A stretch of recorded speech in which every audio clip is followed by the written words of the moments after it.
सख्य भक्ति के आचार्य हैं। सखत्व कैसा श्री सुदामा जी का, कि पूरी द्वारिका, पूरे जहां सुदामा नगरी है, किसी को नहीं बताया, आज तक अपनी पत्नी को भी नहीं बताया कि हम ठाकुर जी के सखा हैं। क्यों? कहीं हमारी स्थिति देख करके कोई पहला प्रश्न तो ये ना उठाए कि ऐसा सखा द्वारिकाधीश का, और दूसरा कहीं कोई हमसे ये ना कहे कि तुम द्वारिकाधीश के पास जाओ, तो हमारी स्थिति देख के याचक समझ के द्वारिकाधीश कृपा कर दें।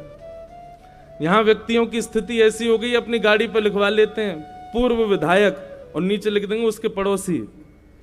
पूर्व विधायक और उसके भी पड़ोसी हैं हम, इतना भी बताना चाहते हैं हम, हमारे किससे संबंध है। मैं अपनी कथा में कहा करता हूं, आजकल सेल्फी का टाइम आ गया है, कोई भी प्रसिद्ध व्यक्ति दिखे सब लोग सेल्फी लेते हैं, पर वैष्णवों को चाहिए आपके सेल्फी लेने की सार्थकता तब हो, सूरदास जी की सेल्फी ठाकुर जी के संगी मिलेगी, मीराबाई का चित्र ठाकुर जी के संगी मिलेगा, तुलसीदास जी का चित्र ठाकुर जी के संगी मिलेगा, कृष्णदास का चित्र ठाकुर जी के संगी मिलेगा, हमारे चित्र दुनिया भर के संग मिलेंगे। भैया ये चित्र यदि लेवे की बहुत इच्छा है ना, तो बस ये मीराबाई आदि सब भक्तन की तरह हमारी स्मृति में भी ऐसा ही रहे कि हमारा चित्र ठाकुर जी के संग ही हो। अन्य किसी व्यक्ति से संबंध रखना और उसका फिर प्रकाश करना, सबको बताते रहना हमारा यहाँ से संबंध, ये हमारो इतनो घनिष्ठ, ये ऐसा ये ऐसा, क्यों? सख्य भाव ठाकुर जी के प्रति श्री सुदामा जी का, पर कभी प्रकट नहीं करते कहीं भी। ऐसा वर्णन आता है, एक सूक्ष्म कथा सुना के फिर मैं थोड़ा विराम लूंगा। हमारे मध्य में पूज्य श्री पुंडरीक गोस्वामी जी महाराज पधारे, आप श्री वृंदावन प्रस्थान करेंगे। अब ब्रजवासी इनको लेवे आए हैं तो पहले ही सब रास्ते क्लियर करवाएंगे कि कहाँ कहाँ से सब जाम है। और फिर हमारे पूज्य महाराज जी श्री जगन्नाथपुरी वाले महाराज जी, आपका भी भाव सबको आशीष श्रवण करना है। आज तो बंधुओं ये तो चर्चात्मक और भावात्मक कथा रहती है लाल जी के उत्सव में, बस यहाँ तो भाव चलते हैं, तो थोड़ी देर श्रवण करो, फिर हम कुछ पदावली गा करके ठाकुर जी की राजभोग आरती करेंगे। ठाकुर जी को सुदामा जी की स्थिति पता है, पर ठाकुर जी चाहते हैं कि सुदामा किसी बहाने द्वारिका आए तो सही। एक कथा तो हम कथाओं में सुनाते ही हैं कि श्री सुदामा जी भगवान के पक्ष के चने खाए, वो चने साधारण, दुर्वासा जी का श्राप लगा था उनको कि जो भी खाएगा वो लक्ष्मीहीन हो जाएगा।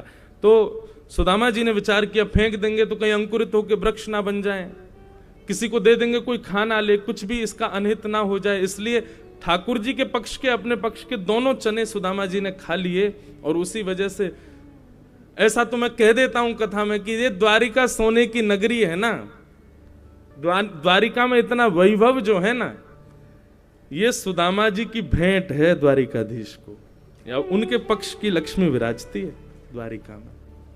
तो एक कथा तो ये है ही है, पर एक कथा और सुनी कि ठाकुर जी को पता है कि सुदामा जी की स्थिति क्या है, लेकिन ठाकुर जी चाहते हैं सुदामा आए कैसे भी। सुदामा जी की महिमा मंडन तो सब करते हैं, लेकिन सुदामा जी की पत्नी जो सुशीला है ना, वो भी कम ब्राह्मणी नहीं है। ठाकुर जी एक बार एक विप्र का वेश धारण करके, भिक्षुक विप्र का वेश धारण करके सुदामा जी के यहां पहुंचे।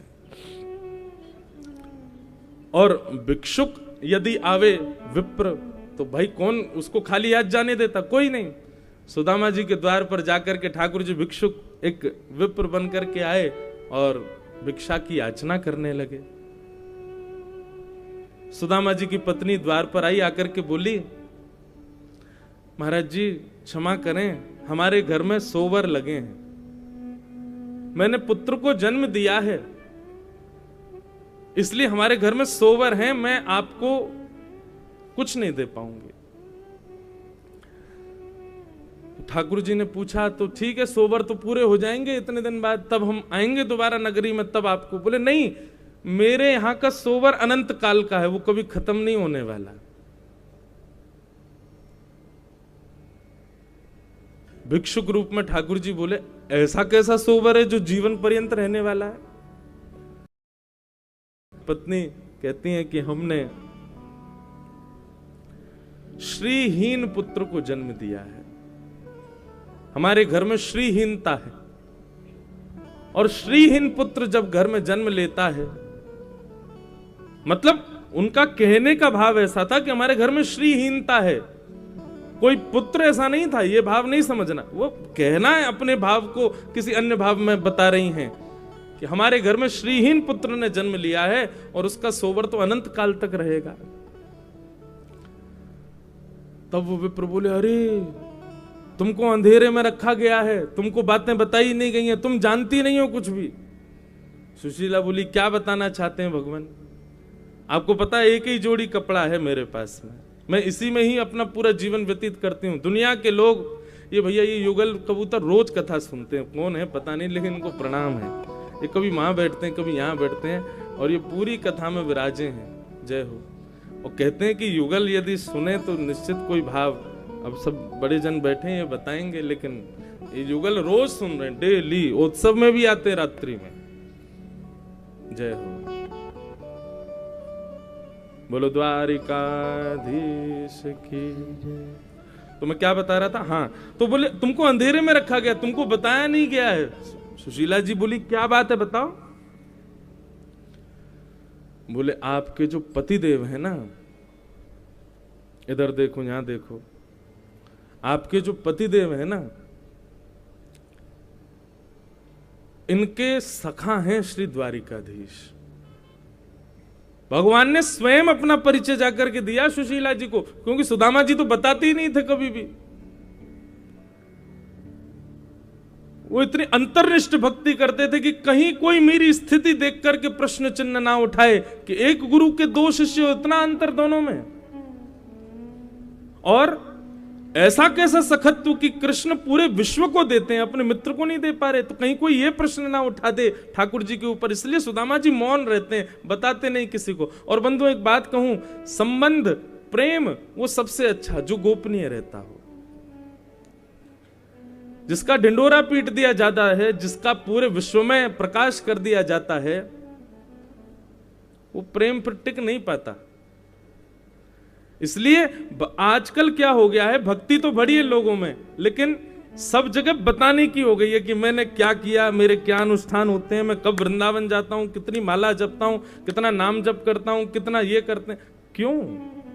उसका प्रकाश क्यों करना? आप अपने पुत्र को दिन में कितनी बार हृदय से लगाते हो, काउंट करते हो क्या? तो ठाकुर जी का नाम कितनी बार जपा, उसकी काउंटिंग क्यों? मैंने तो एक नियम, महाराज जी, एक आजकल वो आता है ना, वो बटन दबा के लोग नाम जप करते हैं, कई लोग यहां पे भी होंगे, पता नहीं क्यों श्री लाल जी ने एक दिन ऐसे भाव रखवाया, तो मैंने कथा में कहा, और एक वैष्णव के संग तो मैंने कर ही दिया। वो जप रहे थे, और जब मैं बात कर रहा था उनसे तो उनका मुंह चल रहा था, नाम जप कर रहे थे और जप चल रहा था। तो मैंने कोई बात कही तो वो मुझसे बोले, मतलब अपनी पूर्णता कर रहे थे नाम की, और मैं बैठा रहा थोड़ी देर, फिर पूर्ण हुआ, तब फिर जी महाराज जी, वो मेरा क्या है ना महाराज जी, नियम है रोज का कि मैं 6000 नाम रोज जपता हूँ, 5000 नाम। मैंने कि सीधे बोलना, तुझको बताना था मुझे कितना नाम करता हूं मैं। मैंने कहा एक काम करेंगे आप, यदि हमारी बात मान के। बोले बताएं महाराज जी। मैंने कहा ये जो काउंटर तुमने लगाया है ना, इसको तो रखो, पर इस पर ऊपर टेप लगा दो, ये अंक दिखने नहीं चाहिए। मैंने कहा ठाकुर जी का कितना नाम जपा, ये क्यों गिनना हमको? और अगर काउंटर रखा ही है ना अपने पास में, तो मैंने कहा इसको 0 कर लो, और अब के बाद इसको तब दबाना जब किसी के साथ कुछ बुरा करो, किसी को बुरा कहो, कहीं क्रोध करो, किसी के साथ कुछ अनहित करो, तब काउंटर दबाना, और 5 महीने बाद फिर देखना, हाँ भाई अब कितनी गिनती हुई इसमें। ठाकुर जी का नाम क्यों गिनते हैं हम? अपने प्रेम को क्यों गिन रहे हैं? और प्रेम संसार से कभी नहीं गिनते हम। ठाकुर जी के प्रति जो प्रेम है उसी को ही क्यों गिना जाता है, उसी की ही क्यों गणना की जाती है? कितने राजभोग करवाए हमने, कितनी बार ध्वजा चढ़वाई, हम कितनी बार द्वारिका जाते हैं, क्यों उसकी काउंटिंग होती है? नहीं, भगवत संबंधी प्रेम की कभी गिनती नहीं। ये सुदामा जी से सीखो। किसी को नहीं बताया कि मेरे मित्र, स्वयं ठाकुर जी ने आकर के बताया, तब सुशीला जी अपने पतिदेव सुदामा जी के पास गए, बोले आपके मित्र श्री कृष्ण द्वारिकाधीश हैं। सुदामा जी बोले नहीं, किसने कहा? बोले देखिए आप झूठ नहीं बोलते हैं, अपने नियम पर रहिए, कौन है आपके सखा? तब सुदामा जी ने स्वीकार किया कि मेरे सखा द्वारिकाधीश। तब वो कथा फिर पूरी है। सुशीला गई, पीछे पड़ गई, बोले तुमको जाना पड़ेगा। बोले कि अरे मेरी स्थिति देख करके कहीं ऐसा ना समझें भिक्षुक मांगने आया है। बोले ठीक है दे देंगे तो स्वीकार कर लेना, लेकिन आप जाओ, आपको जाना पड़ेगा। तब श्री सुदामा जी महाराज द्वारिका पधारे। ठाकुर जी से कोई याचना नहीं की, पर ठाकुर जी ने सब कुछ दे दिया, तुच्छ कुछ और सब कुछ। ठाकुर जी से कुछ मांगोगे तो तुच्छ ही मिलेगा, ठाकुर जी की कुछ सेवा करोगे तो सब तो कुछ मिलेगा। लेकिन ठाकुर जी के आगे दोनों भुजा के कहो, उठा के कहो हम आपके हैं नाथ और आप हमारे हो, जैसे राखो तैसे रहूं, तो ठाकुर जी सब कुछ दे देंगे, खुद को ही दे देंगे।